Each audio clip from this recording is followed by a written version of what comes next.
Well, Marvel breaks the fourth wall in their first comedic series for Disney+. We get lots of laughs and a serious storyline about finding your true values in different skins. Hey, we're talking about She-Hulk on this episode of the Finding Good podcast with Kevin and Milton.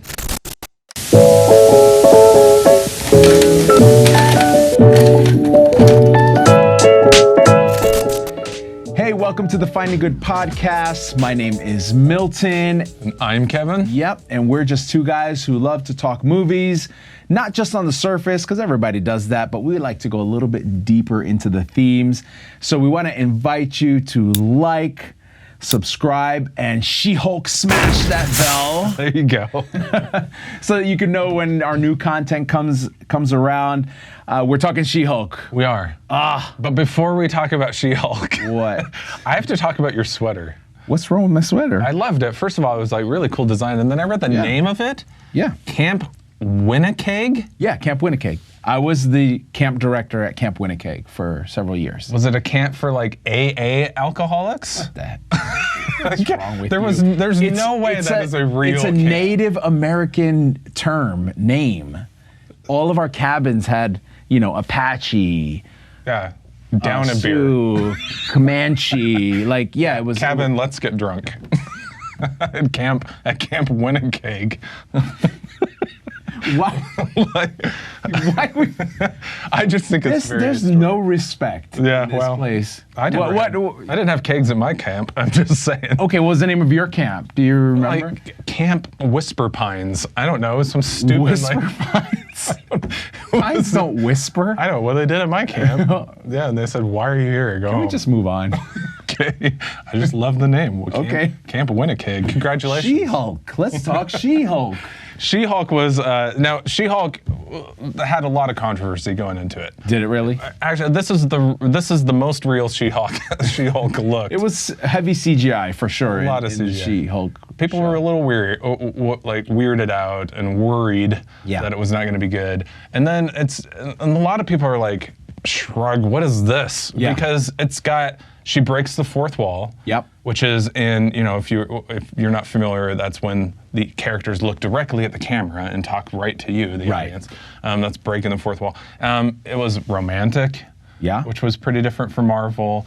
It was a lawyer, she was a lawyer, comedy. But what people don't understand though, Milton, and I didn't grow up reading She-Hulk comics. I didn't either. I didn't want to get beat up. Yeah. At Camp Winnipeg. I was an X-Men guy. I read X-Men. Okay. I read all the Spider-Mans that were out at that time. Sure. So that was kind of my comic existence. So She-Hulk wasn't even on my radar. No, I was all X-Men and Batman. X-Men and Batman. You were a DC guy too. Sure. Yeah. Okay. I switched. But no She-Hulk. But people don't realize this series is exactly what the comics were. Got you. Okay. And so, I didn't know that. Yeah, they were doing this 60, 70 years ago. They're just following their... Okay, so it's appropriate. Yeah, very appropriate. Okay, so it's just some of us were ignorant to it, and we were just like, "What is going on?" But if we picked up the comic, we'd have the same experience. Like, what? She's talking to me through the comic book, so that's cool. It was actually... I loved it. I thought it was different enough that I had a lot of fun with it. Yeah. And so I actually enjoyed it. I enjoyed it too. One is because I love courtroom stuff. Like my favorite movie of all time is A Few Good Men. Right. I love shows like Law and Order, Dum Dum. Yeah, those kinds of things. Things that happen in the courtroom. I love the battles of, the battle of wits between attorneys, that kind. So that part was cool. I like things that are unique. Yeah. This was very unique to me. Very. Yeah. And the other thing, I've come to this conclusion, and maybe I'm giving Marvel too much of a pass on this, but I think these shows, we just came out of Infinity War and Endgame, and we have this expectation of these shows that they're just gonna elevate Marvel, and I've come to the point where just enjoy it for what it is. Some of it is quirky, some of it is interesting, like the Christmas one, Hawkeye, it was great. Yeah, but it didn't do anything to expand the universe or blow it up or anything. It's just a fun 8 or 9 episode run, and just enjoy it for what it is. And that's what She-Hulk was to me. It is when you reach the pinnacle of what Endgame and Infinity War was. Yeah. the audience, I think, is expecting that always. Yeah. And it wasn't that. You've made the point a couple times. You go back and watch Phase 1. Yeah. A lot of those movies were very underwhelming. Right. And we really didn't reach the pinnacle until like 10 years later. Right. So we're back in kind of year 1. So we have about 7 years left, I think. And Figure so this out. We're just getting to know these characters, and I absolutely agree with you. By the way, we have to give a big spoiler alert here. We are because going to talk about all there's the a things. lot of stuff in this show that are unexpected. The finale, oh my goodness, just like I'm watching this thing and I'm like, what is going on here? Yeah. It's so crazy. And it just But got it's- crazier and crazier. Yeah, but it's fun. It was just so fun where Kevin Feige, we learn, is a robot. Right, Just yeah. an AI robot, just putting these stories together. Yeah. She-Hulk gets to manipulate him at the end to change the end of the series. Because it was just going off the rails. Yeah, she didn't like how it was. Just going time out. Yeah, like, no, this is not working for me. Yeah. Wong shows up, Abomination shows up, Eli Roth, great actor, by the way. Yeah. Just, so many. What I liked about this series the most is it's the most connected to our current society of all the shows. I mean, we had online dating. We had A lot of online dating. A lot of online dating. We had people, on Instagram, trying to get their profile up. We've got Valley Girls. Hi, my name is Madison with 2 D's and 1 Y. And you don't know where it's coming from. And it's just Wow. It's just, I kind of liked watching you do that more than I like the character. But Is that weird? But just so many unexpected things are just hitting you. You're just like, what is this thing? It's like this cornucopia of just foolishness, and Yeah. I loved. It was delicious. It just works. It really did work, and you got to really show up and enjoy it. But yeah, we are going to talk about all the things. Before we get into like the deep part of where we want to go, what were some of your favorite scenes? In this series? My favorite of all scenes was the therapy scene. I think it was the next to the last episode. She goes up to Abomination's retreat, right? Yeah. And she just meets all these weird characters, and they have that circle, the circle of safety. Right.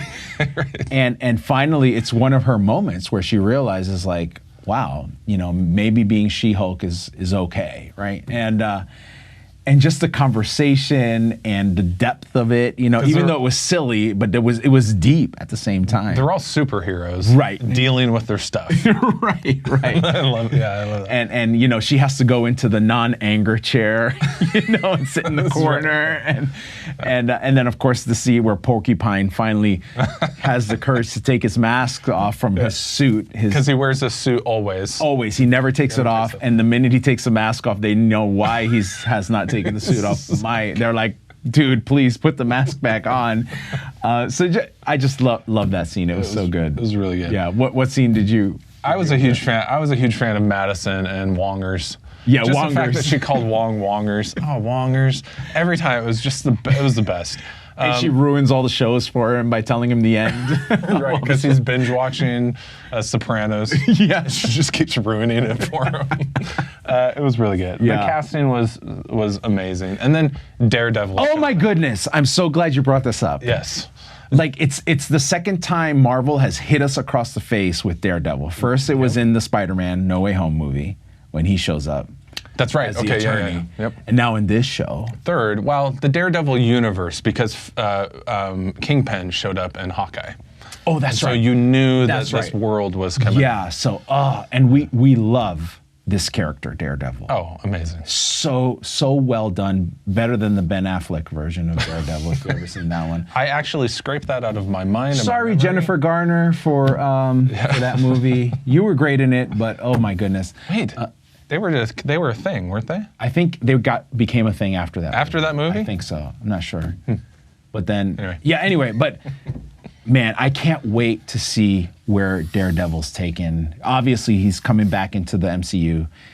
I didn't like his suit though. That was, his suit was what- dumb. ketchup, it was ketchup and mustard. Somebody said in the show. I would bet that it referenced the She-Hulk comics just because they're so. Probably, yeah. So here's the thing about Daredevil. I watched the Netflix series years ago. amazing. Super dark. Oh, very massively violent and very bloody. violent. Yeah. And then that was before really the MCU kind of was taking off. Was it? Or Yes. during or whatever? It was before. Yeah. Yeah.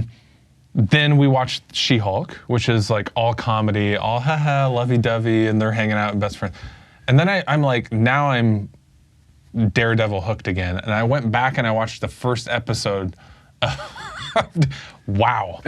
You were just like, wow, I don't remember. I don't remember it being like this. Yeah, it was kind of like going to college and then spending a day in kindergarten and going right back into college. It's like, where am I? This was way too much whiplash. So many broken bones. Yeah, it's going to be a little different. And so MCU is relaunching Daredevil on Disney Plus with a series coming. And I'm going to be curious to see where they go. How they're going to get that balance going. A quote I heard about Daredevil is he's the greatest superhero you ever want in a hallway. Yeah.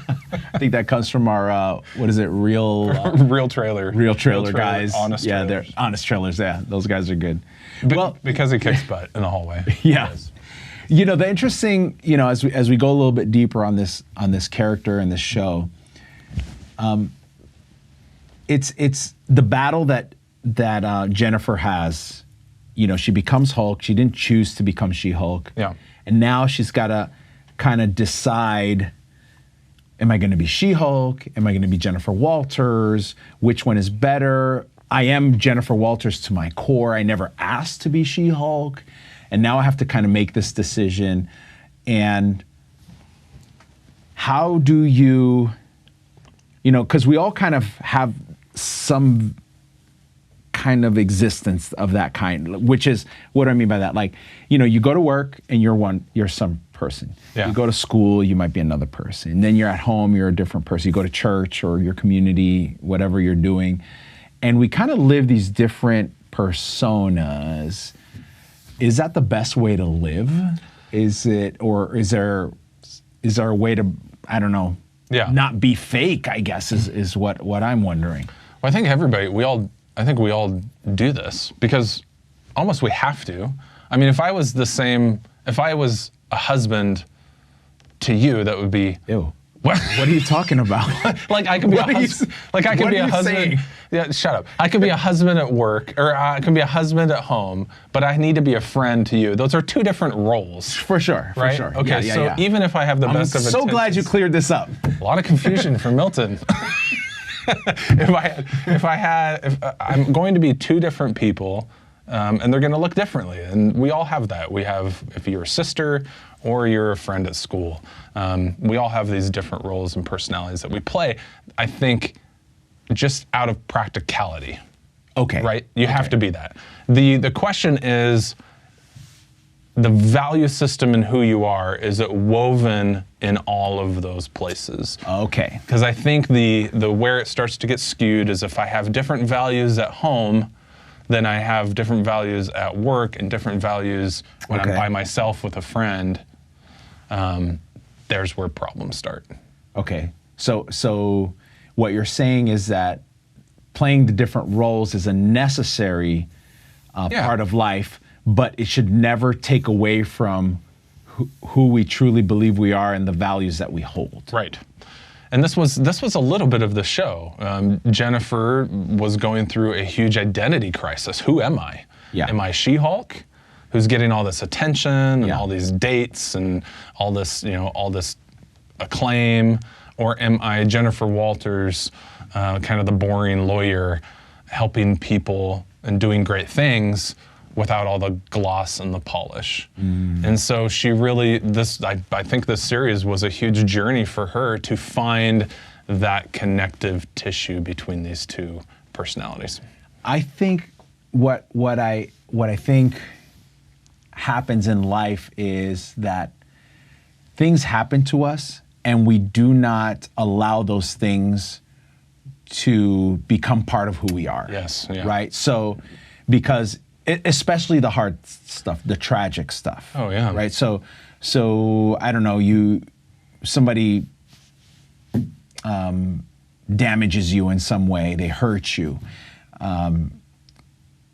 What do you do with that? Do you take that the emotion, what you learned from that, the experience you had, and do you just say, I don't want that as part of my life, and you try to cut it out, Or do you take that and like say, okay, this now has affected me, and I have to take the best of what this was, and I need to incorporate it into my life and somehow become a better person through that experience. Right. That's the hard part. Well, it's a hard part, and it takes forever. Like I wish I had the superpower to just absorb stuff and make it part of me. But I think it's natural to reject the hard and reject the painful, and to just ignore it and pretend like I don't want to carry this into my life. That was hurtful. It was damaging. Why would I bring that with me on this journey? But the reality is, if it happens to you, it stays with you. Right. Whether you are ignoring it or calling out its existence or not, we do not get, as human beings, the ability to just shave off experiences and leave them in the dirt. We can maybe try to do that mentally, Yeah. but really all we've done is pushed it down and not dealt with it. Right. And the reason why I think we are called, and I say called purposely, the reason why we are called to adopt hard things and things that maybe are past is because I really believe that's where God wants to work in our lives. Yeah. And that's where I've seen God work in my life, the hard moments, the things that I haven't wanted to be. Yeah. Those characters that, maybe I She-Hulk smashed a little too hard and created some damage. Yeah. God's going, no, you've got something to learn there, and take it with you and be humble. And you look at Paul in the Bible. I love studying Paul because this is a guy who murdered others. He like that was his whole job. Yeah, true. Is to murder other people, and he did it a lot. Yeah. When you fast forward into his life, when he found faith and when he started following Jesus, he stood on top of hills and mountains and he owned it. I used to be this person. I did this. Now I am this. Mm-hmm. Paul could have easily just gone, I didn't do any of that. That wasn't part of me. We're not going to talk about that. Yeah. He owned it and he used it to teach, and I believe that's instruction that we are supposed to do that too. Yeah. There's another guy in the Bible who had a similar situation. It was Jacob. So Jacob, at the lowest moment of his life, when he thought he was going to die, he thought his brother was going to kill him. He had an encounter with God. He didn't know it was God at the moment, so he thought he was going to die. He was going to fight for his life, and then he realized it was God. And he started wrestling with God, and he's like, God, I'm not going to stop fighting you until you bless me, because I need a blessing right now. And then God touched his hip, the Bible says, and crippled him basically in his hip. And so he was marked by that moment. And the Bible says that he never walked the same again. He limped for the rest of his life. And I believe that was so that he could never forget that moment. Never forget what God did for him in that moment, what he experienced with him in that moment. And these tragic moments, these painful moments, are reminders of us getting through them. That's good. Right? Yeah. And to remind you, like, remember, you've been through hard stuff before, and you've gotten through it with God or with your friends or with your community, whatever it is, and you can do it again. That's awesome. Yeah. I just think the business is taking your story and making it great. And you can't do that if you ignore it. And just living today in the moment. And so that's what we saw. That's what we saw Jennifer do. And I never thought I'd be tying Bible stories to She-Hulk. But here we are. But really, that's what this journey was. I'm going to take the best and the worst of who I am in these situations. I'm going to find the values that I have, and I'm going to push forward. So let's talk about values here for a minute. I've actually learned a lot in this space, interestingly enough, at 44, to learn about values and goals. To be 44 again. A value, here's what I've learned, which is really cool. A value is not a value is a destination, not an endpoint. A goal Aren't those the same thing? A destination and an endpoint? No, a value is a destination. A goal is an endpoint. Okay, so let me. I need explanations. Sure. So think of like value. Think of it like I want to travel north. Okay. In my life, I want to go north. Okay. Okay, that is a value. as long as I keep going north, there's no end to that. I just want to keep traveling north. I see. A goal, how I'm going to get to that value is, if you're here living in Idaho where we're from, I'm going to go to Spokane. Or I'm going to go to Seattle. That's I'm going to north. take a trip, that's north. If I find myself maybe traveling to, I don't know, Arizona. That's not north. That's not north. Right. That's down that way on the map. It's down on the map. That's how I never eat soggy waffle. It's south, not north. Say that again. Never eat. Dude, you've never heard this? No. What is it? Never eat soggy waffles. Northeast, south. It's how I remember my directions, and I still have to do it. You're blowing my mind, man. You're blowing my mind. Anyway, if you find yourself going soggy, right? then that's not the direction you want to be going. And you Yeah. can check. You can check how your life's decisions are matching up to your values. Huh. So you have your own personal values, I would assume. Like you've worked on this a lot. Yeah. So where do you get your values from? Because values usually come from somewhere. Sure. Yeah. Where do your values come from? I mean, values come from my faith, rooted strongly in my faith, and just throughout my childhood and where I'm at. It's about treating people well. Okay. I guess, and really, there's 7 areas. I don't remember all 7, but it's like spiritual, relationships, Okay. marriage, family, Yeah. personal, self-care, that kind of stuff, and really defining what's the core value there. Yeah. So, For me, my values come, well, of course, I'm a pastor. That's one of the things I do here. So my values come from Jesus, and I boil it down to the simplest term that Jesus put it in, which is love God, love people as yourself. So living a life of love in all areas. So like you talked about these different roles, these different skins we wear. So how can I be a person of love here at Project? How can I be a person of love in my home? How can I be a person of love when I go withdraw money at the bank, right? In all these areas, how could I live that love out? And I try to measure everything against that, so that I always know that whatever I do, whether it's a mistake, a failure or a success, at least it was in the pursuit of going north, like you said, which is going towards love. yeah. I don't always get it right, but I can always walk with my head tall saying, yeah, I lived according to my values. And I think what happened to Jennifer was she finally figured out that really what she wants, which is I think what most honest lawyers want, if that even exists anymore, is they want justice. Sure. Right? They want justice to be experienced. So she found out that she could pursue justice as Jennifer Walters, the lawyer, but she could also pursue justice as She-Hulk, In the same hero. In the same way. Or different ways. No, in different ways. So she could play the justice role whether she was She-Hulk or Jennifer Walters. And I think the show kind of came to its ultimate conclusion when she finally figured out, like, oh, I can do that as either of these.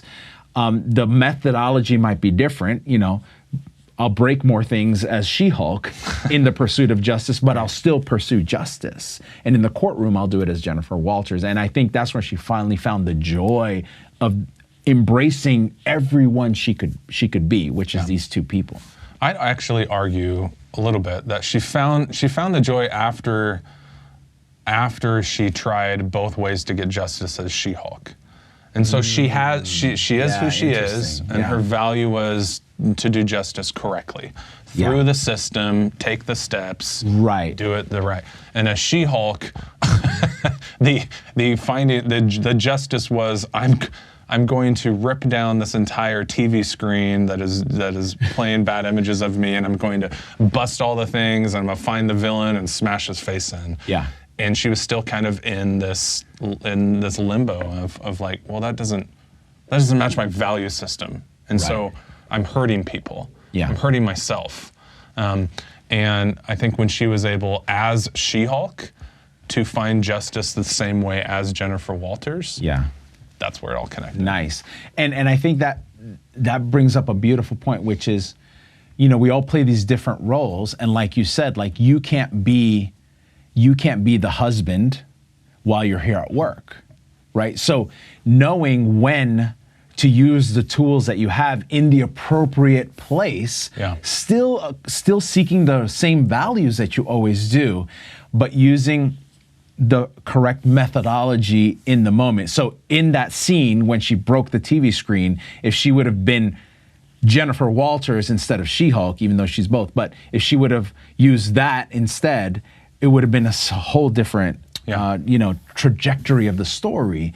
And in the times when she was Jennifer Walters, if she would have maybe used the She-Hulk powers, then it would have been the right thing to do. So knowing when to be the work me, when to be the church me, when to be the school me, right?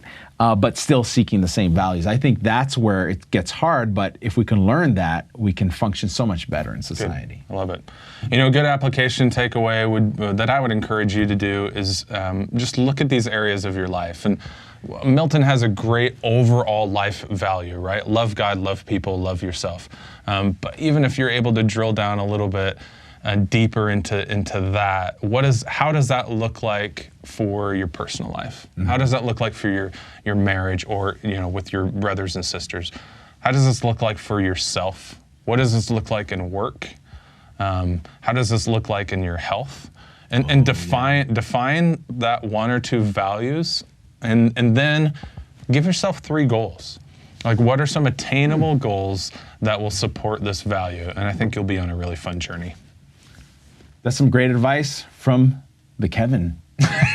from the Kevin. There you go. He Kevin. So that does it for us today on the Finding Good podcast. Remember to like, subscribe, smash that bell. She-Hulk, smash that bell. And share this with your friends. We've got more content coming your way as more movies come out. We got some doozies on the horizon, and we want you to be a part of us and the Finding Good podcast family. So we'll see you next time on the Finding Good podcast.